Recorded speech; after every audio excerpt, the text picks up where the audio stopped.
Isa sa pinakamalaking problema ng bansa ay ang lantarang pagnanakaw ng ilang politiko at pagkakaabswelto ng mga ito sa isyu ng korupsyon. Kaya naman, ayusin natin ang Pilipinas.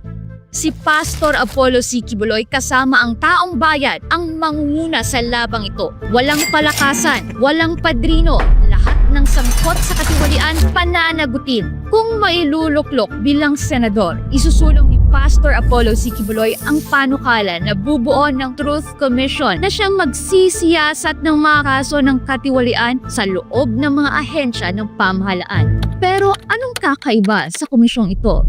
Ang mga miyembro ng Truth Commission ay hindi lang mga opisyal, kundi mga ordinaryong mamamayang Pilipino. Ayon kay Pastor Quiboloy, ito ay magiging isang jury system. Taong bayan mismo ang huhusga sa mga questionableng paggamit ng pera ng bayan. At para sa mga matitinding kaso ng katiwalian, lalo na yung mga opisyal na nagdulot ng matinding pinsala sa kapakanan ng publiko at interes ng bansa, ano ang parusa? Death penalty. Naniniwala si Pastor Quiboloy na walang puwang sa lipunan ang mga magnanakaw sa kaban ng bayan. Kung gusto mo ng totoong pagbabago at hustisya para sa bayan, suportahan natin si Pastor Apollo C. Quiboloy sa Senado. Sama-sama nating bantayan ang kaban ng bayan. Number 53 sa balota.